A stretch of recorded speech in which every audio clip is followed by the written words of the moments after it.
नमस्कार दोस्तों। तो आज हम शुरू करने वाले हैं हमारे 10वें अध्याय को, जिसका नाम है व्रत। व्रत यानी कि क्या? सर्कल्स। सर्कल्स तो हम बहुत अच्छे से जानते हैं सर्कल्स क्या होते हैं। अच्छा देखो, कई बार हमको एक सिंपल सिंपल से क्वेश्चन आते हैं बच्चे, मतलब आपसे भी अगर मैं पूछूं ना कि सर्कल क्या होता है, तो आप सोचो कि सर्कल क्या? गोला। गोला होता है सर्कल। तो गोला जो है, सर्कल को डिफाइन करने का सही तरीका नहीं है ना कि गोला बोल देना। ये तो यही बात हो गई कि कोई इंग्लिश वर्ड दिया हुआ है, उसको हिंदी में बोल दो तो समझ आ जाएगा कि क्या है। नहीं, देखो, सबसे पहले हम क्या करते हैं, चैप्टर को समझने के लिए हम बेसिक बेसिक चीजों को समझते हैं। मेरे स्कूल में मेरे टीचर्स मेरे को इसी तरीके से समझाते थे, तो मुझे आज भी याद है। आज भी जब ये चैप्टर सारे पढ़ती हूँ ना, तो मुझे ऐसा लगता है ना, ये तो उन्होंने ऐसे बताया था, ऐसे होता है ये। ठीक है, तो वो याद रह जाता है आपको। सर्कल्स में आपको बताती हूँ कि किस तरीके से जो है सर्कल को हम डिफाइन करते हैं। अच्छा, एक सिंपल सी चीज बताओ। अच्छा, अगर आप गोला ही बोल रहे हो तो हम गोले से ही शुरुआत करेंगे। गोला है, ये गोला है। गोले जैसा तो नहीं दिख रहा, थोड़ा और गोला बनाने की कोशिश करते हैं। सर्कल को जितना धीरे बनाते हैं ना, इतना टेढ़ा बनता है। देखो, ये तो थोड़ा सा गोले जैसा दिख रहा है ना यार। अब मेरे पास में क्या है, ये वाला काम है। आप पेंसिल से बनाना, कंपास लेके अच्छे से। तो देखो, आप गोला, गोले का मतलब क्या, ये अगर हम इसको माने सेंटर, ठीक है, ये इसको अगर हम मानते हैं एक गोले का सेंटर, तो अगर हम देखें तो ये जो लाइन बनी हुई है ना, ये जो परिधि बनी है इस गोले की, ये परिधि बहुत सारे अनगिनत पॉइंट्स से मिलकर बनी है। मतलब क्या, जैसे ये सेंटर है ना, तो ये पॉइंट, ये पॉइंट, ये पॉइंट, ये पॉइंट, ये point point point point point point point point से मिलकर बनी है। अब वो पॉइंट पॉइंट जुड़ जुड़ के दिखते हैं हमको वो लाइन जैसे हैं, लेकिन वो पॉइंट है, वो है क्या, लाइन के अंदर क्या है, बिंदु है। ठीक है, तो गोला क्या होता है, गोला एक ऐसी आकृति है जो किस तरीके से बनी होती है, सेंटर से, वो जो सारे बिंदुओं की मैं बात कर रही हूँ ना, हर बिंदु का जो है सेंटर से डिस्टेंस क्या होता है, बराबर होता है। यानी कि अगर मैं ये बिंदु उठाना चाहूँ, इसका सेंटर से मैं डिस्टेंस लूं तो ये डिस्टेंस है। अब मैं इसके पास वाले बिंदु उठाना चाहूँ, उसका डिस्टेंस अगर मैं सेंटर से लूं तो ये डिस्टेंस है। तो ये वाला डिस्टेंस और ये वाला डिस्टेंस क्या होगा, एक दूसरे के बराबर होगा। अब मैं चाहूँ कि अगर ये वाला भी डिस्टेंस में लूं, तो इस तरीके से मैं अगर लाइन खींचू, तो ये वाली लाइनें और ये वाली लाइनें सब क्या होंगी, एक दूसरे के बराबर होगी। यानी कि क्या, परिधि पे मौजूद हर बिंदु की केंद्र से जो दूरी होती है वो क्या होती है, बराबर होती है। ऐसी आकृति को क्या कहा जाता है, गोला, यानी कि वृत्त, यानी कि सर्कल कहा जाता है। आ रही है आपको बात समझ में? अब ये जो हम बोलते हैं, हमें तो पता ही है ना कि ये भी रेडियस होती है सर्कल की, ये भी रेडियस होती है यानी कि त्रिज्या, है ना, ये भी त्रिज्या होती है, ये भी त्रिज्या होती है। तो ये त्रिज्या क्या अलग अलग होती है? नहीं होती, त्रिज्या बराबर ही तो होती है सारी। तो बस इसी को समझाने का एक तरीका मैंने आपको बताया कि त्रिज्या क्यों बराबर होती है, इस कारण से सारी त्रिज्याएं जो है वो बराबर होती है। आगे बात समझ में? अब कोई भी आपको बोलेगा कि सर्कल क्या होता है, तो गोला तो नहीं बोलोगे ना। ठीक है, अच्छे से समझा पाओगे ना कि इसका असली मतलब क्या है, किस तरीके की आकृति है, किस तरीके से बनी हुई है। ठीक है, अब देखो, क्या मैडम ये बिंदु, ये दूरी हमको पढ़नी है ये चैप्टर में? नहीं, आपको ये नहीं पढ़ना, ये तो मेरी तरफ से आपको समझाने के लिए एक टिप, शुरुआत करने के लिए। ठीक है, लेकिन आपको चैप्टर में क्या पढ़ना है, इस चैप्टर में आपको कई सारे प्रमेय हैं। ठीक है, कई सारे प्रमेय, बहुत सारे प्रमेय हैं। ये एक बुरी खबर है कि बहुत सारे प्रमेय हैं, प्रमेय ही प्रमेय है। लेकिन इसके साथ में एक अच्छी भी खबर है कि प्रमेय जो है वो बहुत छोटे हैं। कुछ प्रमेय तो ऐसे है कि आपको सिर्फ पढ़ना ही है उनको, मतलब वो डेरिवेशन जो उत्पत्ति है ना, वो याद करने की जरूरत नहीं है, दी हुई नहीं है एनसीईआरटी में। तो ये आपके लिए खुशखबरी है। तो ये मैं शुरुआत में ही आपको बता दूं, क्योंकि हम क्या करते हैं, चैप्टर पढ़ने से पहले हम ढूंढते हैं एनसीईआरटी, और कितने पेज का चैप्टर है, 20 पेज का, 25 पेज का, 30 पेज का, बहुत सारे प्रमेय ही प्रमेय दिख रहे, नहीं पढ़ूंगा यार, सर्कल तो मैं आखिरी में करूंगा, पेपर आने वाला रहेगा जब करूंगा। नहीं, ऐसा नहीं करना है।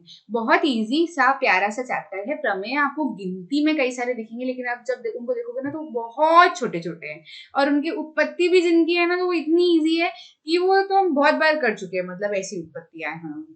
ठीक है, तो बहुत इजी सा चैप्टर है, प्यारा सा चैप्टर है, अच्छे से समझ के हम करने की इसको कोशिश करेंगे। ठीक है, आपको मैं कोशिश करूंगी तो बहुत अच्छे से समझ आए।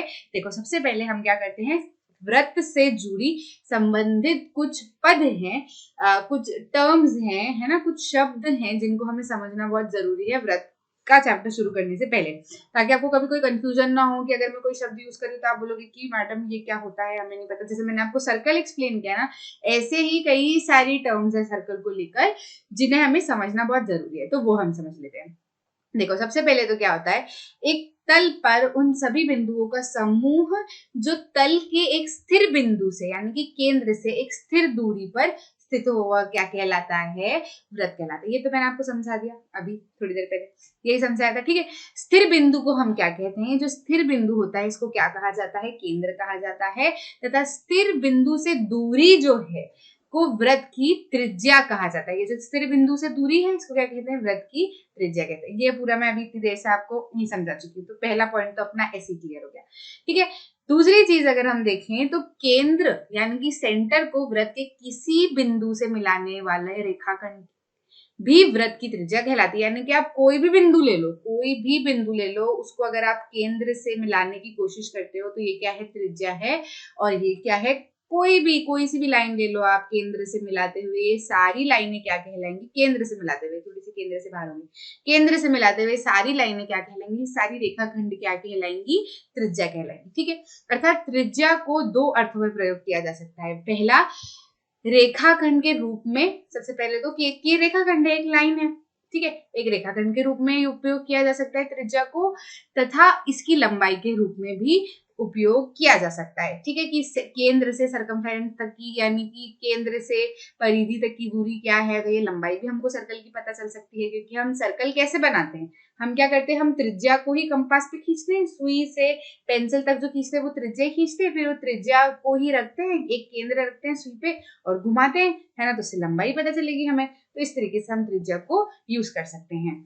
उसके बाद में आता है हमारा भाग, कि भाई सर्कल में कौन कौन से भाग होते हैं। एक वृत्त उस तल को जिस पर वह स्थित है 3 भागों में डिवाइड करता है। तल मतलब जैसे सर्कल है ना, मैंने पेपर पे सर्कल काटा, अब उसको क्या रखा, उसके तल पे, मतलब ऐसे अपने टेबल पे रख लिया मान लो, है ना, तो जो रीजन है वो क्या क्या कहलाता है, अगर आप समझना चाहें, मान लीजिए कि ये क्या है, पेपर है ना, ये एक टेबल है, समझ लो टेबल है, इस पे मैंने सर्कल को ऐसे पेपर पे काट के ऐसे रख दिया, ठीक है।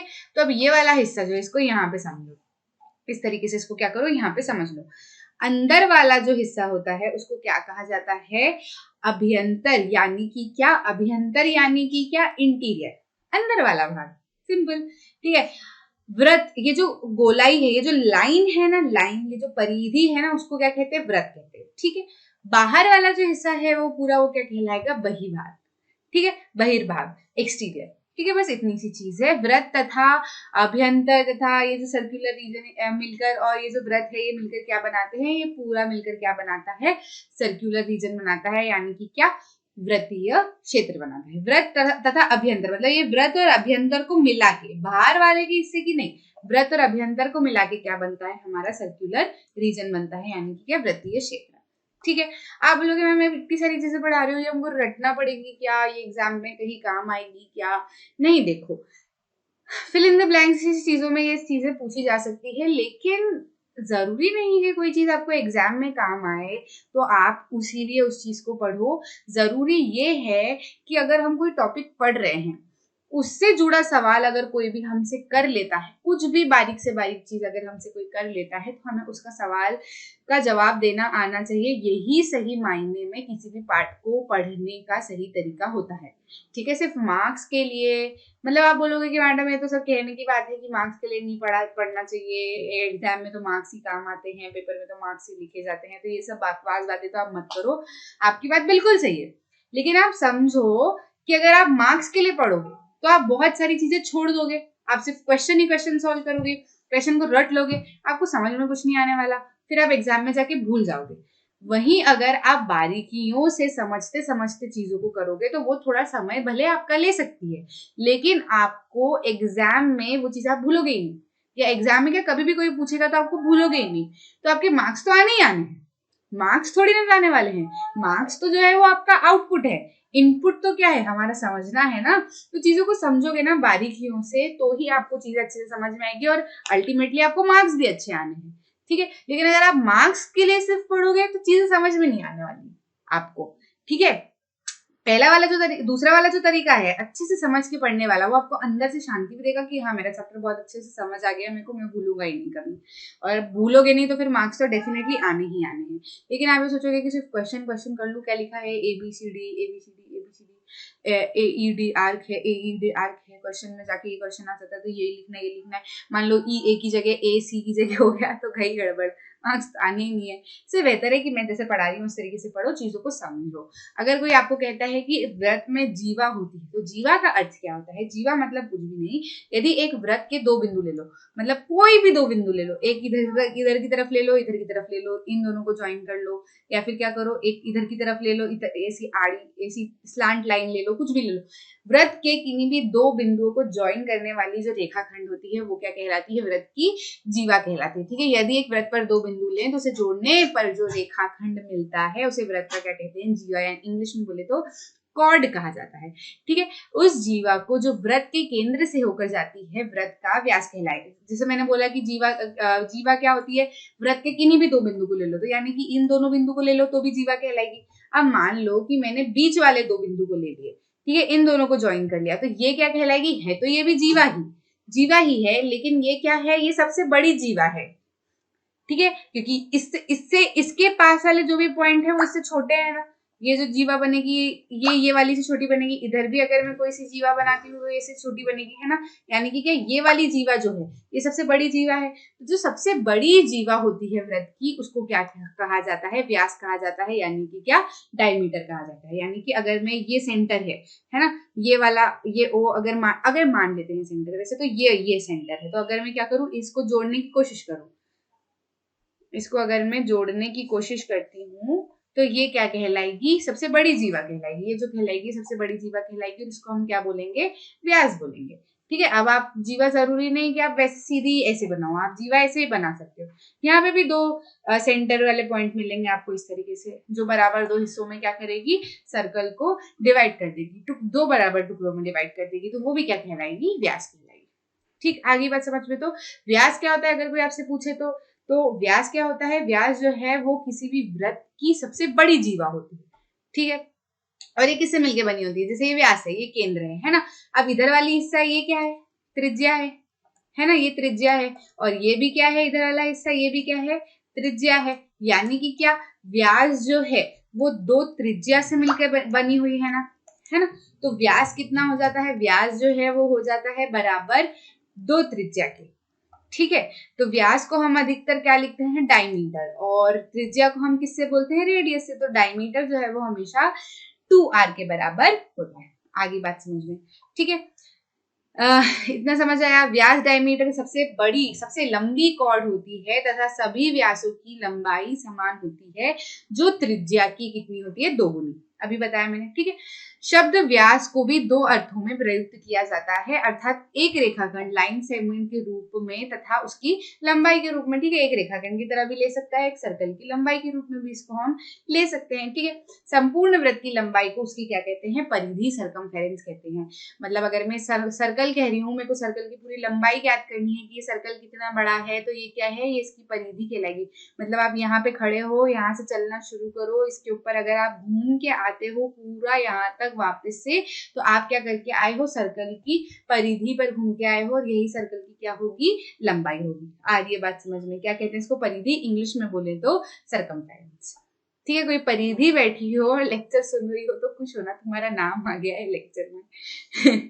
ठीक है, व्रत और इससे संबंधित व्रत के बारे में और अच्छे से अगर हम जाने तो एक और चीज होती है चाप।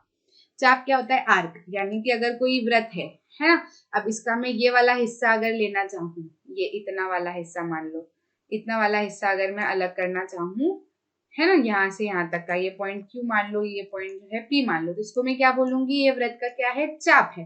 अब वो कितना भी हो सकता है। ठीक है, कितना भी हो सकता है। ये इधर हो सकता है, इधर हो सकता है, इधर हो सकता है, इधर हो सकता है, कितना भी हो सकता है। क्या कहलाता है? वो चाप कहलाता है। ठीक है, दो बिंदुओं के बीच का जो हिस्सा रहता है उसको क्या कहते हैं? चाप कहते हैं। किन्हीं दो बिंदुओं के लिए हमें व्रत को दो टुकड़े मिलेंगे, बड़े भाग को। अब जैसे चाप है, मान लो कि ये इतना चाप है, तो ये जो है इतना हिस्सा बचे हुए पूरे हिस्से के कंपैरिजन में छोटा है ना। तो ये वाला चाप क्या कहलाएगा? दीर्घ चाप, सॉरी, लघु चाप। और ये जो बड़ा वाला हिस्सा है ये क्या कहलाएगा? दीर्घ चाप। आप देख सकते हैं यहाँ पे कि अगर ये पूरा व्रत है ना, और ये PQ 2 पॉइंट लिए, अब ये PQ वाले हिस्से को मैंने हटा दिया, नीचे कर दिया, है ना, तो नीचे वाले हिस्से को मैंने क्या बोला? लघु चाप PQ। और जो ऊपर वाला बचा हुआ हिस्सा है, यहाँ पे पॉइंट नाम दे दिया R, ताकि कंफ्यूजन ना हो, तो इसको हमने क्या नाम दे दिया? दीर्घ चाप PR। बस इतना सा है। अब मान लो कि ये जो दो पॉइंट हमने लिए हैं वो सेंटर से लिए, मान लो ये चाप है ना, या सॉरी सर्कल है, व्रत है, और ये दो पॉइंट मैंने सेंटर से लिया। अब आपने तो बोला मैडम कि किन्हीं भी 2 पॉइंट से हिस्सा हो सकता है चाप, तो क्या ये भी पूरा चाप कहलाएगा? हाँ, ये भी चाप कहलाएगा। लेकिन आप इसको और क्या कह सकते हैं? इसको जो है आप कह सकते हैं सेमी सर्कल, यानी कि क्या, अर्धवृत्त। ठीक है, आगे बात समझ में, मतलब डायमीटर जो व्यास के यहाँ से अगर कोई 2 टुकड़े होते हैं तो फिर वो हिस्से क्या कहलाते हैं? अर्धवृत्त कहलाते हैं। इंग्लिश में बोले तो सेमी सर्कल कहलाते हैं। ठीक है, इतना समझ में आया। अब देखो वृत्तखंड देखते हैं हम। वृत्तखंड क्या होता है? जीवा तथा प्रत्येक चाप के मध्य, जैसे मान लो कोई जीवा, जैसे एक व्रत है ना, जैसे मान लो कि एक व्रत है, ठीक है, ये व्रत है और ये मैंने जीवा खींची इतनी, है ना, ये पीक्यू जीवा है ना, और ये क्या है? पीक्यू चाप है ना, ये क्या है? चाप है। पीक्यू 2 पॉइंट के बीच का मैंने बताया था चाप है, और ये क्या है? जीवा है। तो अब जीवा और इस चाप के बीच का ये जो पूरा हिस्सा है जो मिलके बना है, उसको हम क्या कहते हैं? वृत्तखंड कहते हैं। ठीक है, तो अब ये वाला हिस्सा तो छोटा है और ये वाला हिस्सा बड़ा है, तो ये भी वृत्तखंड कहलाएगा, ये भी वृत्तखंड कहलाएगा। लेकिन ये वाला क्या कहलाएगा? लघु वृत्तखंड, और ये वाला क्या कहलाएगा? दीर्घ वृत्तखंड। यही यहाँ पर बताया गया है। आ रही है बात समझ में? तो वृत्तखंड, अगर कोई आपको बोले कि वृत्तखंड क्या होता है, तो आप क्या बोलेंगे? जीवा और चाप के बीच का जो हिस्सा है, वो टुकड़ा है जो पूरा, वो क्या कहलाएगा? क्या कहलाएगा? बोलो। वेरी गुड, वृत्तखंड। ठीक है, अब हम समझते हैं त्रिज्यखंड। त्रिज्यखंड क्या होता है? ये त्रिज्यखंड और वृत्तखंड अच्छे से समझना है, ये आपको 10th क्लास में बहुत काम आता है। मतलब इस सर्कल वाले चैप्टर में जब आप 10th क्लास में आओगे ना, सर्कल वाला चैप्टर पढ़ोगे, तो उसमें आपको ये त्रिज्यखंड और वृत्तखंड ही है बहुत अच्छे से उसमें समझाया हुआ है। तो थोड़ा सा इसका बेसिक समझ लेना, ताकि जब आप 10th के लेक्चर देखो, 10th में जब आप प्रवेश करो और वापस आपको मौका मिले मेरे लेक्चर देखने का, तो आपको बहुत इजीली समझ आ जाएगा वो। ठीक है, अब त्रिज्यखंड क्या होता है? त्रिज्यखंड के बारे में अगर हम बात करें, तो मान लीजिए कोई व्रत है, ठीक है, फिर से हम 2 पॉइंट ले लेते हैं पीक्यू। अब हम क्या करते हैं? इन 2 पॉइंट को केंद्र से जोड़ देते हैं, मान लीजिए केंद्र से टुकड़े करते हैं, तो ये वाला जो केंद्र के बीच का हिस्सा, ये कहलाएगा, ये क्या कहलाएगा? ये भी त्रिज्यखंड कहलाएगी और ये भी त्रिज्यखंड कहलाएगी। ये कौन सी त्रिज्यखंड कहलाएगी? बोलो। ये कहलाएगी, छोटा है ना ये, इसके कंपैरिजन में, तो ये क्या कहलाएगी?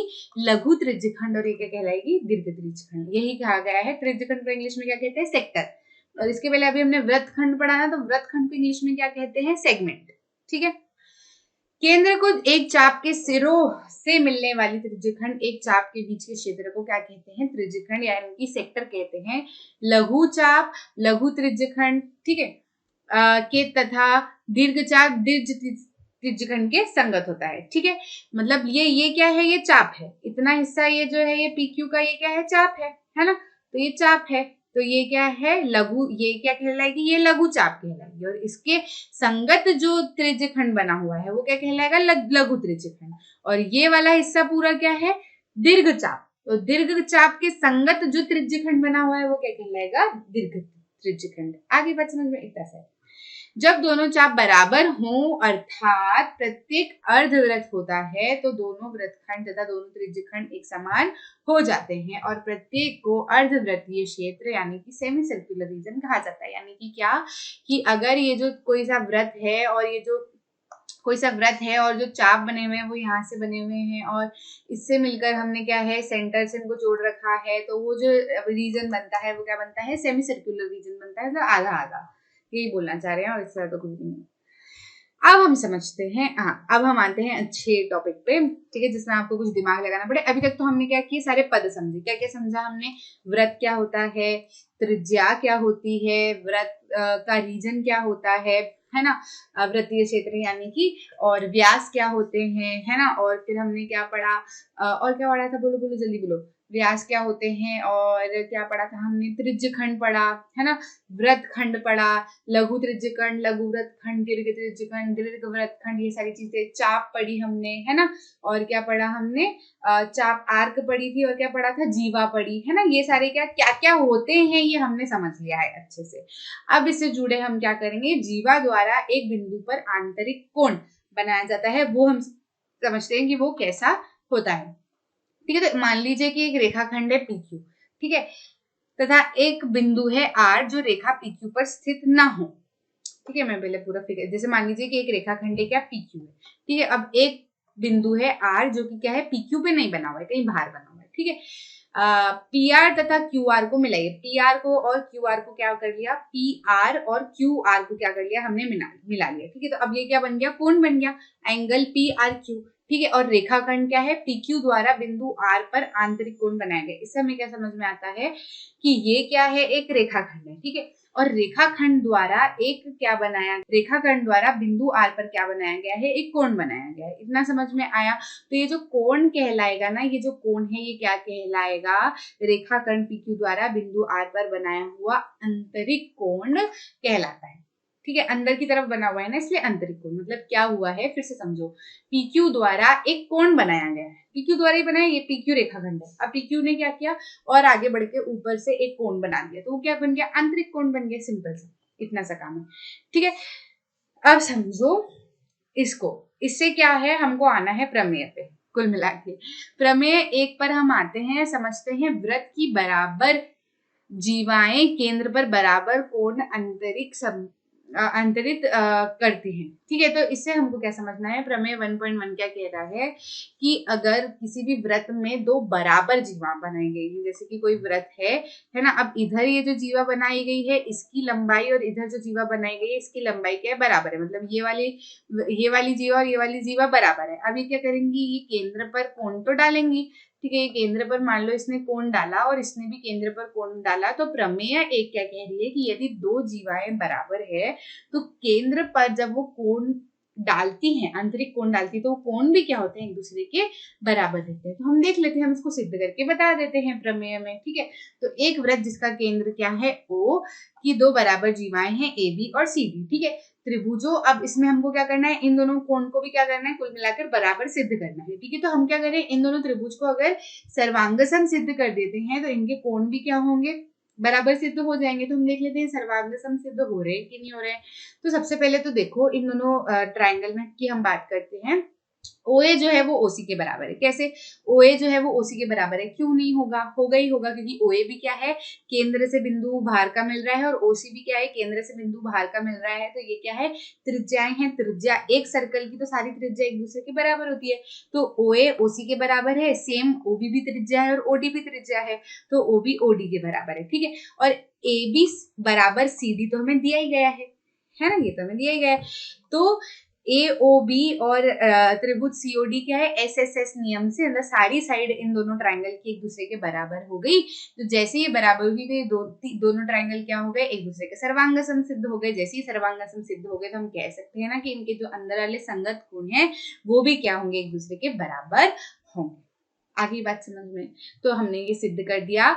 ये याद करने वाली चीजें हैं। देखो, याद करने वाली तो नहीं, समझ गए हमने जब उसको सर्वांगसम सिद्ध कर दिया। तो ये हमेशा, मतलब ये प्रमेय जो मैं सारे आपको पढ़ाऊंगी ना, ये आप थोड़ा सा याद करने की कोशिश करिएगा कि आप इन्हें भूले ना, क्योंकि क्वेश्चन सॉल्व करने में आपको बहुत काम आते हैं।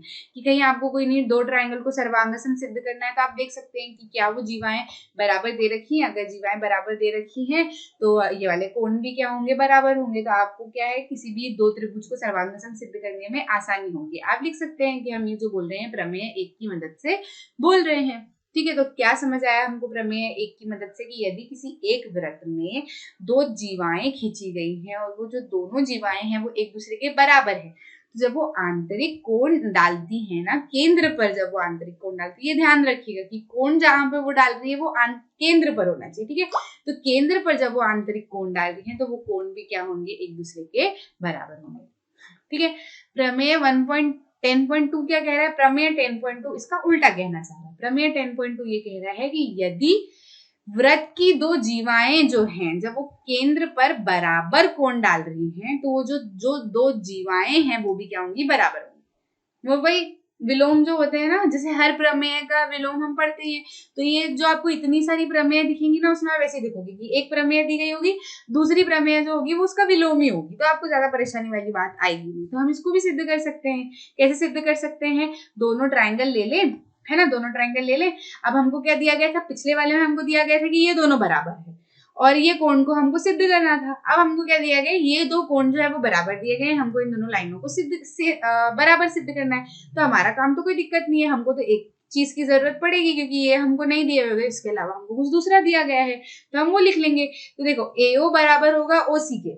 ठीक है, क्या त्रिज्या है, OB बराबर होगा OD के, क्यों, त्रिज्या है। ठीक है, अब हमको क्या दे रखा है, AOB और एंगल DOC जो है वो बराबर है, दिया गया है। यदि एक वृत्त की दो जीवाएं केंद्र पर आंतरिक कोण कैसे बनाती, बराबर बनाती है, यानी कि क्या AOB जो कोण है वो किसके बराबर है, DOC कोण के, है ना, COD कोण के। तो ये दिया गया है, तो बस ये दोनों ट्राइंगल क्या हो जाएंगे, एक दूसरे के सर्वांग समसिद्ध हो जाएंगे, किससे,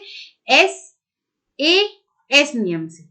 ठीक है, पहले ये वाली साइड, फिर बीच में एंगल आ रहा है और साइड में क्या आ रही है, एक और साइड आ रही है, तो ऐसे एस नियम से क्या हो जाएंगे, सर्वांग सम सिद्ध हो जाएंगे। जैसे ये सर्वांग सम सिद्ध होते हैं तो इस प्रकार हम पाते हैं कि AB किसके बराबर हो जाएगा, CD के बराबर हो जाएगा। क्यों, क्योंकि जब दो ट्राइंगल एक दूसरे के सर्वांग सम सिद्ध हुए, जैसे वो सिद्ध हुए तो उनके संगत जो भाग होते हैं वो भी क्या हो जाते हैं, एक दूसरे के बराबर हो जाते हैं, तो AB बराबर CD हो जाएगा। तो इस प्रमेय से हमें क्या समझ आया कि मान लीजिए कि दो जीवाएं हैं, वो हमें नहीं दी गई है कि बराबर है, लेकिन हमें बताया गया है कि उन जीवाओं के द्वारा केंद्र पर जो बराबर कोण, जो कोण दिए गए वो एक दूसरे के बराबर है, तो वो जीवाएं भी क्या हो जाएंगी, एक दूसरे के बराबर सिद्ध हो जाएंगी। ये हमने किससे सीखा, प्रमेय 10.2 से।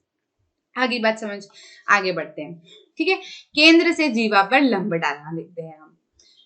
क्रियाकलाप दिया गया है भाई, यहाँ पे क्रियाकलाप दिया गया है, क्या बोल रहे हैं, ये एक अक्ष, आपको क्या करना है इस क्रियाकलाप में, आपको क्या करना है, एक ट्रेसिंग पेपर लेना है, उस पर एक सर्कल बनाना है। ठीक है, एक सर्कल बनाना है, मान लीजिए कि उसका केंद्र क्या है, O है। अब उस पर क्या करना है, एक जीवा बनानी है OB, AB है ना, AB एक जीवा बनानी है। जीवा बनाने के बाद में कुछ नहीं करना है, कागज को O से जाने वाली एक रेखा के अनुदिश इस प्रकार मोड़िए कि जीवा का एक भाग दूसरे भाग पर पड़े, मतलब कुछ इस तरीके से आपको कागज को मोड़ना है कि बराबर हो जाए। जैसे कि मान लो कि मैं सर्कल बताती हूँ आपको। देखिए, मान लीजिए कि ट्रेसिंग पेपर पे कुछ इस तरीके का, मैंने छोटा काटा है, बस पेपर छोटा था, आप बड़ा समझ लीजिए तो बड़ा भी ले सकते हैं। आपको क्या करना है, ट्रेसिंग पेपर पे नॉर्मल कागज पे एक क्या करो, सर्कल को काट लो। अब सर्कल को काटने के बाद में क्या करो, एक जीवा बना लो, 2 पॉइंट से मिला के इस प्रकार, जैसे मैंने नीचे लाइन खींची ना, ऐसे क्या करो, एक जीवा बना लो। जीवा बनाने के बाद में क्या करना है, आपको इसको पेपर को कुछ इस तरीके से मोड़ना है कि जो जीवा है वो एक दूसरे पर पड़े, मतलब बराबर पड़े, मतलब बराबर मोड़ना है। ठीक है, तो जैसे ही आप इसको बराबर मोड़ते हो ना, जैसे आप बराबर इसको मोड़ते हो, मतलब वो जीवा है, आपको परछाई में दिखेगी, आपने जीवा बनाई हुई है, तो मतलब पेन जो है वो आर पार दिखेगा, जैसे मेरे को दिख रहा है इसमें आर पार, है ना। जीवा जो है वो एक दूसरे के ऊपर पड़नी चाहिए, है ना, दो हिस्सों में आ जाएगी। तो जैसे ही 2 हिस्सों में आएगी, देखो मैंने जब जैसे इसको मोड़ा तो आप देख सकते हो कि ये जो लाइन बनी है ये क्या कर रही है, जीवा को 2 बराबर हिस्सों में तोड़ रही है। ये वाला हिस्सा ये वाले हिस्से के बराबर दिख रहा है कि नहीं दिख रहा है, देखो ये फिर से मैं इसको थोड़ा सा और डार्क कर देती हूँ, अच्छे से मोड़ती हूँ। ठीक है, जैसे ही मैं इसको अच्छे से मोड़ती हूँ तो आप ये देख पा रहे होंगे कि ये जो लाइन बनी है ना, बीच में जो सल आ रहा है वो क्या कर रहा है, उस जीवा को बराबर 2 हिस्सों में बांट रहा है। तो बस यही कहना चाह रहे हैं कि जब अब ये जो बना है, ठीक है, तो ये क्या है, ये लंब बना है ना, ये लंब बना है। तो ये अगर मैं इस लाइन को क्या करती हूँ, थोड़ी सी पेन से डार्क कर देती हूँ ताकि आपको अच्छे से दिख जाए। तो ये जो गिरी है ना, इसके ऊपर ये 90 डिग्री पे गिरी है ना, सीधी गिरी की, आड़ी वाड़ी तो नहीं गिरी, बिल्कुल सीधी है। तो ये क्या बना रही है, एक लंब बना रही है। तो बस यही अगले वाले प्रमेय से हम सीखेंगे। ठीक है, ये मैं बताती हूँ आपको अगला वाला प्रमेय हमारा। ठीक है, अगला वाला प्रमेय जो है ये हम देखते हैं, प्रमेय 10.3। ये क्या कह रहा है कि यदि एक वृत्त के केंद्र से, अब देखो ये जो है, ये जो मैंने बीच में आपको डाला था, केंद्र से ना, सेंटर से तो जा रहा है कहीं ना कहीं, केंद्र से ये वाला पॉइंट जो है इसका केंद्र है ना। तो ये क्या है, केंद्र से ये अलग पॉइंट जो है इसका केंद्र है। तो केंद्र से एक जीवा पर डाला गया लंब, केंद्र से जीवा पर ही आ रहा है ये लंब। ठीक है, क्या करता है, जीवा को स्वद्विभाजित कर देता है, मतलब 2 टुकड़ों में डिवाइड कर देता है। ये हमको सिंपल सी चीज सिद्ध करनी है इस प्रमेय के थ्रू। तो हमने क्रियाकल्प की मदद से तो समझ ली, अब प्रमेय के थ्रू क्या करना है, प्रमेय में सिद्ध करना पड़ता है। कर देते हैं, क्या बड़ी बात है, हम बहुत सारे ऐसे प्रमेय सिद्ध कर चुके हैं हम। उत्पत्ति अगर हम देखें तो OA और OB हमको क्या करना है, एक व्रत लेना है। व्रत लेने के बाद में क्या करना है, हमको एक जीवा खींचनी है AB के बाद में क्या करना है, O से हमको एक लंब डालना है। ठीक है, लंब डाला गया है, बोला जा रहा है लंब डाला गया है, ये क्या है, 90 डिग्री का। ठीक है, लंब डाला गया है, उसको नाम दे दो M, और फिर क्या कर दो, A और OB को जोड़ दो। ठीक है, जैसे ही आपने जोड़ा तो आपको क्या करना है, 2 ट्रायंगल मिल जाएंगे, एक तो AOB और एक BOM। ठीक है, तो ओ ए एम या फिर कुछ भी बोलो, ओ ए एम बोल लो, ओ बी एम बोल लो, है ना। तो इन दोनों ट्राइंगल में हमको अब क्या सिद्ध करना है, ये समद्विभाजी करेगी अगर ये लंब इन दोनों को, तो हमको सिद्ध क्या करके बताना है कि ए एम जो है वो बराबर हो किसके, एम डी के, है ना। तो ए एम ये वाले त्रिभुज में पड़ रहा है और एम बी ये वाले त्रिभुज में पड़ रहा है, तो हम क्या करें, इन दोनों त्रिभुज को क्या कर देते हैं, बोलो बोलो बोलो बोलो बोलो बोलो बोलो बोलो बोलो, सर्वांग सम सिद्ध कर देते हैं। सर्वांग सम सिद्ध कर देंगे तो बचे कुछ हिस्से तो बराबर हो ही जाते हैं, बस यही करना है हमको, कुछ नहीं करना। देखो ओ ए तो ओ बी के बराबर होगा ही, क्यों, बोलो, त्रिज्या है, पता है ना, ओ ए भी एक इसकी त्रिज्या है और ओ बी भी त्रिज्या है, तो ये दोनों एक दूसरे के बराबर ही है। अब ओ एम जो है वो इस वाले त्रिभुज में भी आ रहा है और इस वाले त्रिभुज में भी आ रहा है, तो ये भी बराबर है, ठीक है, तो ये भी बराबर हो गया। और जो है इधर भी ये लंब डल रहा है, इधर भी लंब डल रहा है, तो ये वाला एंगल ओ एम ए और ओ एम बी जो है दोनों 90 डिग्री के हैं, तो ये दोनों एंगल भी बराबर है। तो जैसे ही ये हुए तो ओ एम ए, तीन चीजें हमको मिल गई, ट्रायंगल ओ एम ए और ट्रायंगल ओ एम बी क्या हो गया, आरएचएस नियम से क्या हो गया, सर्वांग सिद्ध हो गया, ठीक है। जैसे ही सर्वांग सिद्ध होता है तो हम कह देंगे कि भैया ये बचे हुए हिस्से सर्वांग त्रिभुजों के संगत भाग है, तो एम ए जो है वो क्या हो जाएगा, एम बी के बराबर हो। मैंने यहाँ पे ए एम लिख दिया था, तो ए एम और एम ए अलग है क्या, मैं वापस से लिखती हूँ, पता है, क्योंकि मुझे ऐसा लगता है कि बच्चे कुछ अलग ही अपनी तरफ से नियम ना निकाल ले, कह देंगे कि मैडम यहाँ पे तो एम ए और बराबर एम बी लिख रखा है, यहाँ पे आपने ए एम बराबर एम बी लिख रखा है, तो ए एम और एम ए अलग तो नहीं है ना, कंफ्यूजन तो नहीं होगा ना, ठीक, कोई परेशानी नहीं। आगे बढ़े, अब ये अगला प्रमेय क्या होगा बताओ, अच्छा आप खुद इमेजिन करो, देखो मत उसकी तरफ, आप मेरे को बताओ, मैंने अभी तक आपको सिखाया, आपको समझ आ जाना चाहिए कि इस चैप्टर में क्या होने वाला है। एक प्रमेय पढ़ेंगे, दूसरा प्रमेय जो होगा उसका विलोम होगा, तो ये प्रमेय क्या हो जाएगा, विलोम हो जाएगा। अच्छा विलोम सोचने की कोशिश करो क्या हो सकता है। हमने प्रमेय 10.3 पढ़ा कि केंद्र से यदि लंब डाला जाता है किसी भी जीवा पर, तो वो क्या कर देता है, वो लंब जो है उस जीवा को समद्विभाजित कर देता है, ठीक है। तो अब इसका विलोम क्या होगा, इसका विलोम यही होना है ना कि एक वृत्त के केंद्र से यदि जीवा पर,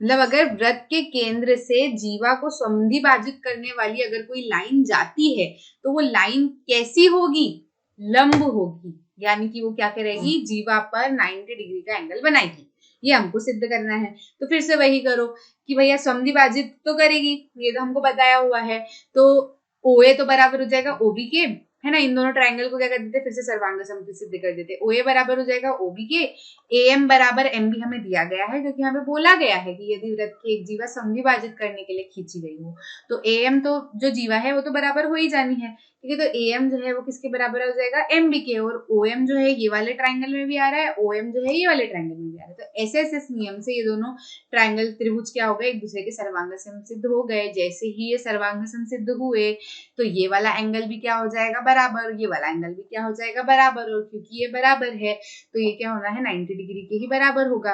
और कौन सा एंगल हो सकता है अगर सीधा पड़ेगा तो, क्योंकि ये भी हमको क्या दिख रहा है। अच्छा आप में सवाल आ सकते हैं कि मैडम 90 डिग्री ही क्यों होगा, तो बच्चा देखो ये वाला एंगल जो है ये भी कैसा है, न्यून न्यून कोण बना रहा है, ये वाला एंगल जो भी है ये भी क्या है, न्यून कोण ही है।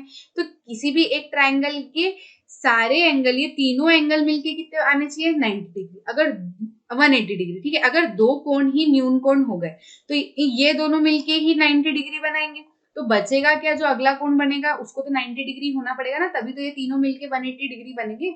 आ रही कि नहीं आ रही बात समझ में, ठीक है। तो इस तरीके से ये होगा, इसलिए 90 डिग्री होना ही होना है। आगे बढ़ते हैं, तीन बिंदुओं से जाने वाला वृत्त समझते हैं कैसा होता है। देखो सबसे पहले देखो, एक बिंदु से होकर जाने वाले अनगिनत वृत्त खींचे जा सकते हैं, ठीक है। एक बिंदु से, मैंने ये बिंदु बनाया, अब इस बिंदु से होकर जाने वाला एक ये भी वृत्त बन सकता है, एक ये भी वृत्त बन सकता है, एक और वृत्त बन सकता है, एक और वृत्त बन सकता है, ऐसे अनगिनत वृत्त बन सकते हैं, ठीक है। अब अगर मैं बोलूं कि दो बिंदु हो, अगर दो बिंदु हो तो इससे कितने वृत्त बन सकते हैं, एक ये वृत्त बन सकता है, एक ये वृत्त बन सकता है, एक और वृत्त बन सकता है, एक और वृत्त बन सकता है। तो दो बिंदु से होकर जाने वाले भी कितने वृत्त बन सकते हैं, अनगिनत वृत्त बन सकते हैं। लेकिन अगर हम तीन संरेख, मतलब संरेख यानी कि लाइन से होने चाहिए, तीन बिंदु लाइन से होने चाहिए, है ना। तो ये तीन बिंदु से जाने वाले अगर संरेख अगर हम बात करें तो क्या सर्कल बन सकता है, देखा जाए तो ये तीन संरेख है एक के बाद एक लाइन से, है ना, कोलिनियर। संरेख यानी कि क्या, एक लाइन में, है ना, तो एक रेखा में। संरेख यानी कि क्या, एक रेखा में। तो ये एक रेखा में है तीनों बिंदु, देखते हैं क्या सर्कल बन सकता है। ये एक रेखा में है तो ये तो एक ही सर्कल बनेगा, जिसमें भी बन ही नहीं सकता, मतलब क्यों, क्योंकि ये वाली पॉइंट तो बाहर ही रहेगी। आप खुद ही सोचो ना, अगर 3 पॉइंट अलग है तो तीनों पॉइंट सर्कल पे आ सकते हैं क्या, वृत्त पे आ सकते हैं, नहीं आ सकते। तो 3 संरेख बिंदु से होकर जाने वाले कोई वृत्त नहीं खींचे जा सकते। लेकिन यदि वो बिंदु क्या हो, असंरेखी हो, यानी कि नॉन कोलिनियर हो, मतलब एक रेखा में ना हो बल्कि वो अलग अलग 3 जगहों पर हो, तो कितने सर्कल बन सकते हैं, तो केवल और केवल एक ही वृत्त बनाया जा सकता है। देख लेते हैं ऐसा कैसे होता है। 3 बिंदु ए बी सी लीजिए, ये हमारा क्या है, 5वां प्रमेय है। क्या कहेगा, 3 बिंदु ए बी सी लीजिए जो असंरेख है, ठीक है, मतलब कहीं लाइन से नहीं है, ठीक है, असंरेख है। ए बी और बी सी के लंब समद्विभाजक खींचिए। ए बी, ये ए बी है ना, और ये क्या है, बी सी। इसके क्या करना है, ए बी और बी सी को तो जोड़ लो सबसे पहले। अब इनके क्या करो, समद्विभाजक खींचो। तो क्यूपी किसका समद्विभाजक है, ए बी का समद्विभाजक है। अब क्या है, बी सी का भी समद्विभाजक खींचना है, तो एक समद्विभाजक खींच लो। अब देख लो, मान लीजिए ये लंब समद्विभाजक एक बिंदु ओ पर प्रतिच्छेदित कर रहे हैं, मतलब ओ क्यू और आर एस एक बिंदु पर मिल रहे हैं ना, तो मान लीजिए कि ये बिंदु क्या है, ओ है। आ रही बात समझ में, जैसे ही ये ओ है तो समझो भाई, क्योंकि ओ ए बी के लंब समद्विभाजक पी क्यू पर स्थित है, इसलिए क्या हो जाएगा, ओ जो है ए बी के लंब समद्विभाजक पी क्यू पर स्थित है, इसलिए क्या हो जाएगा, ओ ए जो है वो ओ बी के बराबर हो जाएगा ना, ओ ए जो है वो ओ बी के बराबर हो जाएगा, वो नहीं है, जाहिर सी बात है, ठीक है। ओ ए जो है वो ओ बी के बराबर हो जाएगा, और क्या हो जाएगा, क्योंकि और फिर इसमें इधर हम देखें बीसी पे अगर हम बात करें तो ओ बीसी के लंब समद्विभाजक है, आर एस पर स्थित है, इसलिए ओ बी क्या हो जाएगा, ओसी के बराबर हो जाएगा। जैसे ही हो गया तो ओ ए ओ बी के बराबर है और ओ बी ओ सी के बराबर है, तो ओ ए ओ बी ओ सी तीनों एक दूसरे के बराबर हो गए ना, तो तीनों क्या हो जाएंगे, एक दूसरे के बराबर हो जाएंगे, ठीक है। जिसका अर्थ ये है कि ए बी सी जो है वो बिंदु ओ से क्या है, समान दूरी पे। जैसे ये तीनों क्या है, समान दूरी पे। आप बोलोगे मैम पढ़ाते पढ़ाते आपका पेन कितना गिरता है, मैं खो जाती हूँ ठीक है, तो सॉरी, ठीक है। तो ये क्या है, तीनों जो है वो जब समान केंद्र से जो है वो समान दूरी पे है, मतलब इससे हमें ये सिद्ध हो गया, ये हमने बता दिया। अब देखो, क्योंकि ये समान दूरी पे है, तो यदि ओ को केंद्र, तो क्योंकि समान दूरी पे तो मान लो कि ओ जो है वो केंद्र है तथा ओ ए जो है वो त्रिज्या है, लेकर एक वृत्त खींचा जाए तो वह बी और सी से भी होकर जाना ही जाना है, जाहिर सी बात है, क्योंकि ओ ए ओ बी और ओ सी क्या है, बराबर है एक दूसरे के। यह दर्शाता है कि 3 बिंदुओं ए बी सी से होकर जाने वाला एक वृत्त है, ठीक है। आप जानते हैं कि 2 रेखाएं लंब समद्विभाजक केवल एक बिंदु पर प्रतिच्छेदित करती है, ठीक है, इसलिए हम ओ ए त्रिज्या वाला केवल एक ही वृत्त खींच सकते हैं। देखो, ओ ए को अगर हम त्रिज्या माने, ये ओ ए को यदि हम क्या माने, त्रिज्या माने, तो क्या है, एक सर्कल जा रहा है, ओ ए भी बराबर है, ओ बी भी बराबर है और ओ सी भी बराबर है, ठीक है। इतना समझ में आया, ठीक है। दूसरे शब्दों में अगर कहा जाए तो ए बी और सी से होकर जाने वाला एक अद्वितीय सर्कल है, मतलब इसके अलावा ओ बी सी से मिलकर जाने वाला और कोई सा वृत्त नहीं बनेगा। अगर बनेगा तो या तो सिर्फ वो ओ बी से मिलकर जाएगा, या फिर सिर्फ वो बी सी से मिलकर जाएगा, या फिर सिर्फ वो ए सी से मिलकर जाएगा।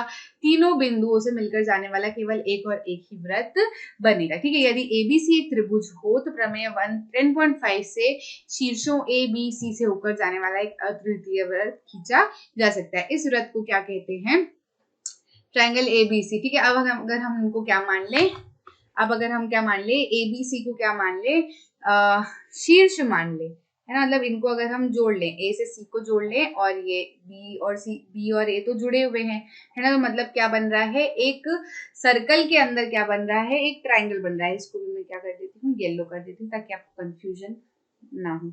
बाकी तो ये जो बाकी की जो लाइन है ये तो समद्विभाजक है ना। तो हम देख रहे हैं कि एक सर्कल के अंदर हम क्या देख रहे हैं, एक ट्रायंगल देख रहे हैं। तो अगर इस तरीके का जो चीज बनती है, इस वृत्त को एबीसी का क्या कहते हैं, ये जो वृत्त है इसको एबीसी का हम क्या कहेंगे, परिवृत्त कहेंगे, सरकम सर्कल, ठीक है। मतलब क्या है, इस सर्कल के अंदर क्या है, एक त्रिकोण है, ठीक है, त्रिभुज है, ठीक है। इसका केंद्र तथा त्रिज्या क्रमशः त्रिभुज की क्या कहलाएंगी, परिकेंद्र कहलाएंगी, ठीक है। जो केंद्र को अभी तक हम जैसे नॉर्मल सर्कल है, है ना, उसके अंदर एक केंद्र है तो उसको केंद्र बोलते हैं। लेकिन अगर सर्कल के अंदर क्या आ जाता है, एक त्रिभुज शीर्षों से मिलकर बना होता है, 3 शीर्षों से मिलकर बना होता है, तो उसके अंदर का जो केंद्र होता है उसको हम क्या कहते हैं, परिकेंद्र, और उसकी जो त्रिज्या होती है उसको हम क्या कहते हैं, परित्रिज्या, और उस पूरे सर्कल को हम क्या कहते हैं, परिवृत्त। आगे परि लगाना है, ठीक है। आगे बढ़ते हैं। उदाहरण एक क्या कह रहा है, एक व्रत का चाप दिया गया है, इस व्रत को पूरा कीजिए। ठीक है, तो हमको एक व्रत का क्या दिया गया है, चाप दिया गया है। अब इसको पूरा करना है, तो पूरा करने के लिए क्या कर सकते हैं, पूरा करने के लिए हम क्या कर सकते हैं, सिंपल सी चीज समझो। ठीक है, तो हमें अगर कोई सा व्रत बनाना है ना, तो व्रत बनाने के लिए हमें क्या क्या चाहिए होता है, तो सेंटर पता चल जाए और त्रिज्या पता चल जाए, इतना काम हो जाएगा, तो हम व्रत आसानी से बना सकते हैं। कि नहीं बना सकते, भाई आप सर्कल बनाते हो, मैं आपको कहूँ कि आप पेपर पे सर्कल बनाओ, तो आप क्या करोगे, अपना कंपास लोगे, है ना, उसकी जो सुई रहेगी उसको केंद्र पर रखोगे आप, मतलब आपको पता होना चाहिए कि केंद्र मुझे यहाँ लेना है। ठीक है, केंद्र आप लोगे और आपको क्या पता होना चाहिए, त्रिज्या पता होनी चाहिए, मतलब जहां तक आप, जैसे सुई को तो रख दिया आपने केंद्र पे, आपको त्रिज्या पता होनी चाहिए, ताकि आप पेंसिल को जिस पॉइंट पे रखना चाहते हो वो क्या होती है, त्रिज्या होती है। फिर उसको ऐसे करके घुमाते हो, है ना, तो आपको क्या पता होना चाहिए, केंद्र पता होना चाहिए, त्रिज्या पता होना चाहिए। अब ये कैसे हम पता लगाएं, तो सिंपल सी चीज है, हमको क्या दिए गए हैं, एक चाप दिया गया है, यानी कि P और PQR एक चाप दी गई है, मान लो, है ना, PQR एक चाप दी गई, मान लो, या तो चाप समझ लो, या फिर क्या करो, 3 असंरेखी बिंदु समझ लो, जो अभी हमने 10.5 थ्योरम में किया है, सेम हमको वही करना है। उसमें भी हमने क्या की थी, त्रिज्या और केंद्र जो है पता लगाया था। तो कैसे पता लगाया था, हमने क्या किया था, हमने क्या किया था, AB पर एक समद्विभाजक बनाया था और BC पर एक समद्विभाजक बनाया था। सेम हम क्या करेंगे, PR पर एक समद्विभाजक, जो डॉट डॉट वाला दिख रहा है ना, ये क्या है, PR का समद्विभाजक, और इधर ये जो डॉट डॉट वाला दिख रहा है ये क्या है, QR का समद्विभाजक। ठीक है, तो दोनों के समद्विभाजक बना लिया। अब ये जो समद्विभाजक है किसी एक पॉइंट पे जाके मिलेंगे, तो ये जो एक पॉइंट पे जाके मिल रहे हैं ये क्या है, केंद्र है, हो गया नहीं, केंद्र हो गया, ये केंद्र पता चल गया हमको। और हमने क्या समझा था कि जैसे हमें केंद्र पता चला, हमने सारे पॉइंट्स को जोड़ा था, तो हमें क्या समझ में आया था कि OA OB OC बराबर होते थे। ऐसे ही यहाँ पे क्या हो जाएंगे, OP और ये सारे क्या हो जाएंगे, ये सारे बराबर हो जाएंगे आपस में। जैसे ये बराबर होंगे तो हम क्या करेंगे, इन तीनों को क्या कर लेंगे, जोड़ लेंगे। ये सारी क्या मिलके हमें त्रिज्याएं मिल जाएंगी, तो हम क्या करेंगे, इनको जोड़ लेंगे और यहाँ से इसको त्रिज्या मानेंगे। त्रिज्या मान के क्या करेंगे हम, केंद्र तो हमें पता चल गया, P हमें पता चल गई कि ये त्रिज्या बनाएंगे। अगर इसको हम जोड़ेंगे तो O पे रखो सुई, P पे रखो क्या, पेंसिल, और घुमा दो गोला, Q और R से होके जाएगा वो अपने आप। ठीक है, यही हमने किया था ना थ्योरम 10.5 में। कोई भी कंफ्यूजन हो तो पीछे जाके एक बारी और वो अच्छे से देख लेना। ठीक है, आगे बढ़ते हैं। समान जीवाएं और उनकी केंद्र से दूरियां हम समझ लेते हैं। ठीक है, एक बिंदु से रेखा की दूरी किस तरीके से होती है ये हम जान लेते हैं। मान लीजिए AB एक रेखा है और P कोई बिंदु है। ठीक है, क्योंकि एक रेखा पर असंख्य बिंदु हो सकते हैं, किसी रेखा पर असंख्य बिंदु हो सकते हैं। भाई मैंने आपको बताया था कि एक वृत्त है यदि, तो ये दिखता तो हमको लाइन, लेकिन इनके अंदर क्या है, असंख्य खूब सारे क्या है, बिंदु है। ठीक है, तो किसी भी एक रेखा पर भी क्या हो सकते हैं, असंख्य बिंदु हो सकते हैं। इसलिए यदि हम इन सभी बिंदु को P से मिलाएं तो आपको असंख्य रेखाखंड आदि मिलेंगे। जैसे सबसे पहला मान लो L1 है, इधर L2 ले लिया, इधर M ले लिया, L3 ले लिया, L4 ले लिया, L5 ले लिया। ठीक है, और रेखा क्या है, AB है। ठीक है, और P से हमने क्या करा, बिंदु डाला। ठीक है, तो इस रेखा खंडों में से P से AB पर लंब रेखाखंड PM सबसे छोटा है। अब आप अगर देखोगे तो ये वाली रेखा को अगर आप मानो, जैसे अगर आप PL को नापो, PL2 को नापो, PM को नापो, PL3 को नापो, PL4 को नापो, आप ये पाओगे कि PM जो है, यानी कि जो बीच में से डली हुई ये जो रेखा है ये क्या है, सबसे छोटी है। ठीक है, तो ये क्या है, ये सबसे छोटी है। तो जो सबसे छोटा डिस्टेंस होता है ना, वो हमेशा क्या कहलाता है, लंब कहलाता है। अगर मैं आपको इसमें सिंपल सा भी एक तरीका बताऊं कि अगर आप किसी एक पार्क में बैठे हो, है, मान लीजिए कि ये पार्क है। ठीक है, अगर आपको सबसे छोटा रास्ता अगर आपको जाना है, जैसे ये पॉइंट पे आपको जाना है और आप खड़े उधर, तो आप यहाँ से भी जा सकते हो, यहाँ से भी जा सकते हो, यहाँ से भी जा सकते हो, यहाँ से भी जा सकते हो, यहाँ से भी जा सकते हो, यहाँ से भी, कहीं से भी जा सकते हो। लेकिन अगर आप बिल्कुल सीधा रास्ता चुनोगे ना, सीधा रास्ता लंबा वाला, मतलब जो लंब की तरह दिखेगा आपको कि बिल्कुल सीधे जाना है, मतलब ऐसे नहीं जाना, ऐसे नहीं जाना, ऐसे नहीं जाना, ऐसे नहीं जाना, कुछ भी नहीं चूज करो, आप सीधा वाला रास्ता चुनोगे ना, जो लंब जैसा 90 डिग्री वाला, वो क्या होगा, सबसे छोटा रास्ता होगा आपके लिए। आ रही बात समझ में? तो यही चीज यहाँ पर बताने की कोशिश की जा रही है। ठीक है, गणित में इस सबसे छोटी लंबाई PM को P से AB की दूरी के रूप में क्या किया जाता है, परिभाषित किया जाता है। अतः आप कह सकते हैं कि एक बिंदु से एक रेखा पर लंब की लंबाई रेखा की बिंदु से क्या होती है, दूरी होती है। ध्यान दीजिए कि यदि बिंदु रेखा पर स्थित है तो रेखा की इससे दूरी क्या होगी, शून्य होगी। अगर मान लीजिए कि ये P जो है, ये P ही रेखा पर स्थित है तो उसकी क्या हो जाएगी, शून्य हो जाएगी। मतलब अगर ये P अभी यहाँ बैठा है, ये P अगर यहाँ बैठा रहेगा तो क्या इसकी कोई दूरी रहेगी इस बिंदु से, नहीं, वो शून्य ही रहेगी क्योंकि वो रेखा पर ही बैठा गया है, ऐसा बताया जा रहा है और ज्यादा कुछ नहीं। ठीक है, केंद्र से जीवा की दूरी अगर हम देखें, कॉर्ड की दूरी अगर हम देखना चाहें तो आप समझिए एक व्रत में असंख्य जीवाएं हो सकती है।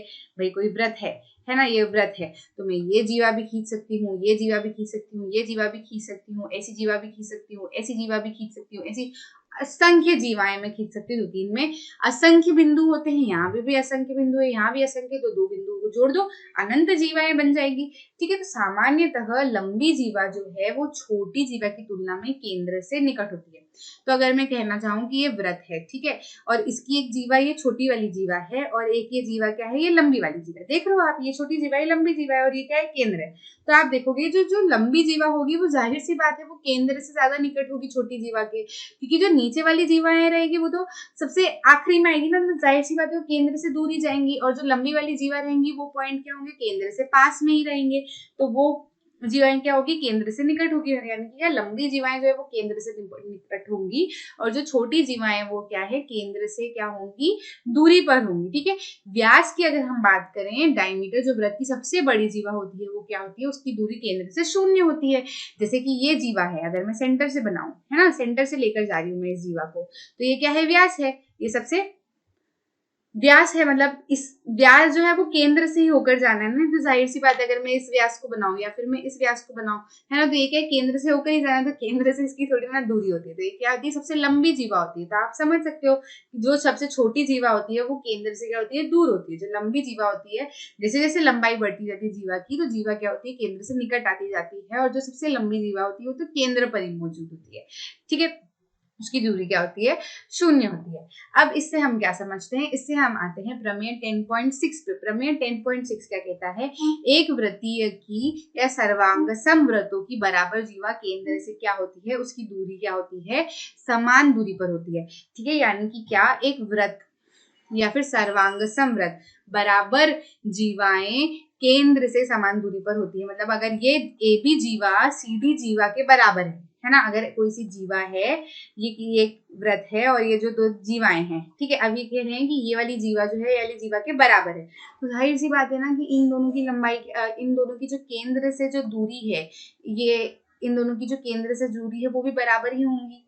अभी मैंने जो आपको छोटा बड़ा और ये सब समझाया था ना, वो यही सब समझाने के लिए आपको मैं बताना चाह रही थी कि भैया जितनी निकट होती है उतनी उसकी दूरी बढ़ती जाती है। ठीक है, तो अगर दोनों बराबर ही हैं तो दूरी भी उसकी बराबर ही रहेंगी ना। ठीक है, तो ये क्या होगी, इनकी दूरी बराबर होगी। ट्रेसिंग पेपर पर किसी भी त्रिज्या का एक वृत्त बनाएं, केंद्र O से इसकी दो बराबर जीवाएं AB और CD खींचे तथा उस पर लंब क्या कीजिए, OM और MN डालिए। ठीक है, आकृति को इस प्रकार मोड़े कि जो D जो है वो B पर और C जो है वो A पर आ जाए। जैसे आप मोड़ेंगे तो जो C जो है वो A पर आ जाए और B जो है वो D पर आ जाए। तो आप ये देखेंगे कि O क्रीज जो बनी है, मतलब जो सल आया है, सल पर है और M और N पर है। ठीक है, तो इससे क्या हमें पता चलेगा कि OM जो है वो ON के बराबर है। जैसे आप इसको मोड़ेंगे ना तो OM जो है वो भी ON के ऊपर अपने आप आ जाएगा। तो जब वो दोनों एक के ऊपर एक है बराबर हैं तो हमें समझ आ जाएगा कि ये दोनों क्या है, बराबर है। मतलब क्या, कि केंद्र से दूरी जो है वो बराबर हो जाएंगे। तो इससे हमने क्या सीखा प्रमेय 10.6 से, कि यदि किसी वृत्त में दो जीवाएं हैं और वो दो जीवाएं एक दूसरे के बराबर है तो उनकी केंद्र से दूरी भी क्या होगी,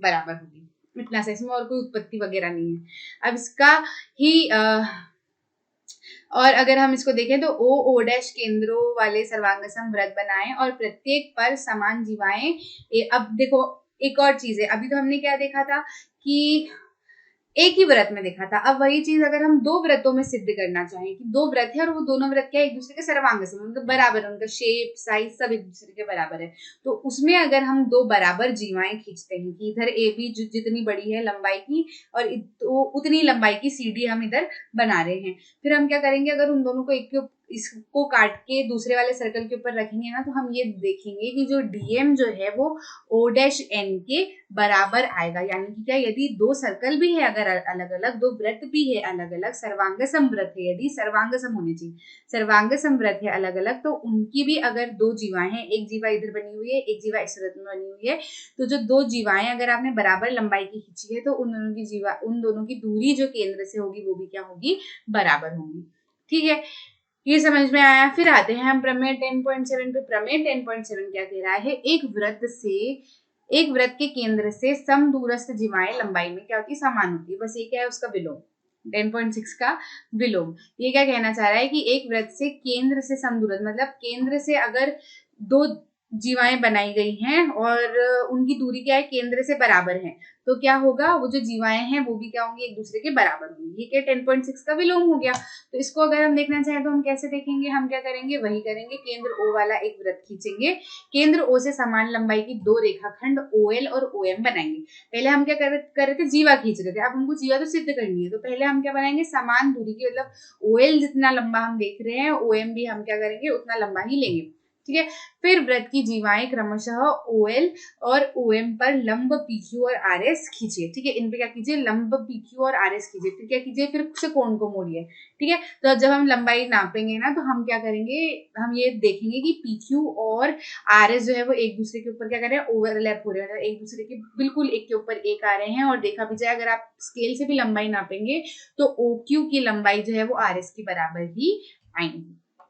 ठीक है, उसके बाद हम देखते हैं उदाहरण 2। उदाहरण 2 क्या कह रहा है, यदि एक वृत्त की दो प्रतिच्छेदी जीवाएं प्रतिच्छेद बिंदु पॉइंट ऑफ इंटरसेक्शन से जाने वाले पॉइंट से समान कोण बनाती हैं, तो सिद्ध कीजिए कि वे जीवाएं क्या हैं, बराबर हैं। ये दो जीवाएं हैं, एक तो AB है और क्या कर रही है, CD है। ये क्या कर रही है, केंद्र से जाकर क्या कर रही है, ये जो दो कोण बना रही है, क्या कर रही है, बराबर बना रही है। तो हमें क्या सिद्ध करना है कि AB जो है वो किसके बराबर है, CD के बराबर। ठीक है, तो हम इसको कैसे सिद्ध करेंगे, देखो PQ तो क्या है, व्यास है। ठीक है, किससे होकर जा रहा है, E से होकर जा रहा है। ठीक है, कुछ इस तरीके से होकर जा रहा है कि एंगल AEQ यानी कि ये वाला एंगल जो है वो किसके बराबर है, एंगल DEQ के बराबर है। यहाँ मैं लिख देती हूँ, ये हमको क्वेश्चन में दिया गया है, AEQ किसके बराबर है, एंगल DEQ के बराबर है। ठीक है, DEQ के बराबर है। अब हमको क्या करना है, हमको सिंपल सी चीज करनी है कि केंद्र से AB पर क्या करना है, एक लंब डालना है OL, और CD पर क्या करना है, एक और लंब डालना है OM। ठीक है, ये दो लंब डालने हैं, इतना हमको करना है। इतना आपने कर लिया। अब देखो, आप एक सिंपल सी चीज समझो कि एंगल LDE जो है वो कितना होगा, वो होगा 180 degree minus 90 degree minus angle LEO। देखो कहाँ है एंगल LDE। ठीक है, LDE नहीं, LOE है ये। ठीक है, LOE वाला एंगल जो है वो किसके बराबर होगा, ये वाला एंगल प्लस ये 90 डिग्री वाला एंगल। देखो सिंपल सी चीज अगर मैं लिखूं तो 180 माइनस 90, देखो ये वाला एंगल जो है, एंगल देखो मेरा जहां जहां येलो पॉइंट दिख रहा है ना, उस पर ध्यान देना। ये वाला एंगल और ये वाला एंगल बना के मिल के कितना होना चाहिए, 180 डिग्री। ठीक है, जिसमें से ये वाला एंगल जो है ये तो 90 डिग्री नहीं, लंब डला हुआ है, इधर भले लंब ऐसे दिख रहा है तो इधर भी 90 डिग्री होगा। ठीक है, तो अगर हमको पता करना है कि एंगल LOE कितना है ना, LOE कितना है, तो जाहिर सी बात है 180 में से माइनस कर देंगे ना हम ये वाला एंगल और ये वाला एंगल को। ठीक है, तो जैसे ही होगा तो हमने ये लिख दिया, ये जैसे ही लिखा, तो इसको अगर हम करें तो 180 माइनस 90 हो गया, तो ये तो कितना हो गया, 90 डिग्री माइनस एंगल LEO है ना, 180 में से 90 गए तो 90 बचे। ठीक है, ये हो गया, ये समझ में आया। उसके बाद में अगर हम देखें तो ये कितना हो सकता है, एंगल LEO जो है वो किसके बराबर है, एंगल LEO जो है वो किसके बराबर है, एंगल LEO जो है वो किसके बराबर है, AEQ के। AEQ के LEO की जगह में AEQ लिख दूं, LE तो आगे बढ़ा हुआ जा रहा है तो इसकी जगह में क्या लिख दूं, 90 डिग्री माइनस एंगल AEQ। ठीक है, AEQ मतलब LEO है, ये छोटा है, अब इसमें आगे की लाइन AEQ बोल दिया, कोई फर्क पड़ रहा है क्या, नहीं पड़ रहा। ठीक है, ये क्या हो गया, AEQ। ठीक है, अब AEQ में क्या लिख सकती हूँ, DEQ भी लिख सकती हूँ ना, AEQ को मैं क्या लिख सकती हूँ, DEQ भी लिख सकती हूँ, एंगल DEQ। ठीक है, इतना समझ में आया। ये हुआ तो ये समझो ना कि एंगल डीई क्यू किसके बराबर है, एंगल डीई क्यू किसके बराबर है, एम ई ओ के। डीई क्यू की जगह में एम ई ओ भी लिख सकती हूँ ना, ये डीई क्यू है और यही एम ई ओ है। देखो ना अंदर, देखो ध्यान दो, बोलो डीई क्यू पे नजरें घुमाओ, डीई क्यू किसके बराबर है, एम ई ओ। एक ही है ना, सिर्फ ये तो है, बाहर है तो बड़ा नाम दे दिया उसको। 90 डिग्री माइनस किसके, एंगल एम ई ओ के। जैसे ये हुआ तो हम बात करते हैं in triangle O L E और ट्राइंगल ओ एम ई में। इन दोनों को हम क्या कर देंगे, सर्वांगसम प्रूव कर देंगे। कैसे, एंगल एल ई ओ जो है वो किसके बराबर है, एंगल एम ई ओ के, है ही, ठीक है। एंगल एल ई ओ का है, एल ई ओ, ठीक है। एल ई ओ किसके बराबर है, एम ई ओ के, है ना। ये वाला एंगल तो हमें दिया ही हुआ है, बराबर है ना। इसी से तो ये सिद्ध होता है, एल ई ओ किसके बराबर है, एंगल एम ई ओ के। देखो यहाँ पे देखते भी चलना, ठीक है, समझ आ जाएगा। देखना पड़ेगा आपको, मैंने लिखा हुआ है लेकिन आप उसमें नजर मारो, ठीक है। आपको आसानी से समझ आ जाएगा कि ये दोनों क्या है, एक दूसरे के बराबर है। ये बराबर है, और कौन किसके बराबर है, एंगल एल ओ ई। एंगल एल ओ ई को हमने क्या कर दिया, किसके बराबर सिद्ध कर दिया, एल ओ ई को हमने सिद्ध कर दिया बराबर, एल ओ ई को हमने सिद्ध कर दिया बराबर किसके, एम ओ ई के, ठीक है। ये एम ई ओ है तो 90, देखो यहाँ पे सिद्ध किया ना हमने, 90 डिग्री माइनस एम ई ओ कितना होता है, ये वाले ट्रायंगल में अगर आप देखो तो 90 डिग्री माइनस एम ई ओ किसके बराबर होगा, एम ओ ई के, है ना। तो ये क्या गया, एंगल एम ओ ई, एंगल सम प्रॉपर्टी से, ठीक है। तो यहाँ पे हम क्या लिख सकते हैं, हमने अभी सिद्ध किया कि एल ओ ई किसके बराबर है, एंगल एम ओ ई के। एल ओ ई किसके बराबर है, एंगल एम ओ ई के, ठीक है। और एक और चीज क्या, दोनों ट्राइंगल में ई ओ तो कॉमन है, ईओ तो कॉमन है। तो ये क्या होगी, तीन चीज होगी। तो हम कह सकते हैं ना कि ट्राइंगल ओ एल ई जो है वो सर्वांगसम है किसके, ट्राइंगल ओ एम ई के। किसके थ्रू भैया, किसके थ्रू बोलो, ए एस ए के, है ना। ए एस ए प्रॉपर्टी से जैसे ये दोनों सर्वांगसम सिद्ध हुए, हम आसानी से कह सकते हैं कि ओ एल जो है वो ओ एम के बराबर है। ओ एल जो है किसके बराबर है, वो ओ एम के बराबर है। तो आपको हमने सीखा हुआ है कि यदि केंद्र से एक लंब जा रहा है, मतलब केंद्र से यदि दो जीवा की दूरी बराबर है ना, मतलब हमने क्या कि दूरियों को क्या कर दिया, बराबर सिद्ध कर दिया। ओएल को किसके बराबर सिद्ध कर दिया, ओएम को सिद्ध बराबर कर दिया। तो यदि किसी एक सर्कल की दो जीवाएं हैं और यदि वो केंद्र से बराबर दूरी पर स्थित हैं, तो वो जीवाओं की लंबाई भी क्या होगी, अपने आप बराबर होंगी, ठीक है। आगे बात समझ में होना ही है, ये अभी हमने प्रमेय में देखा था, सिंपल सी चीज है, ठीक।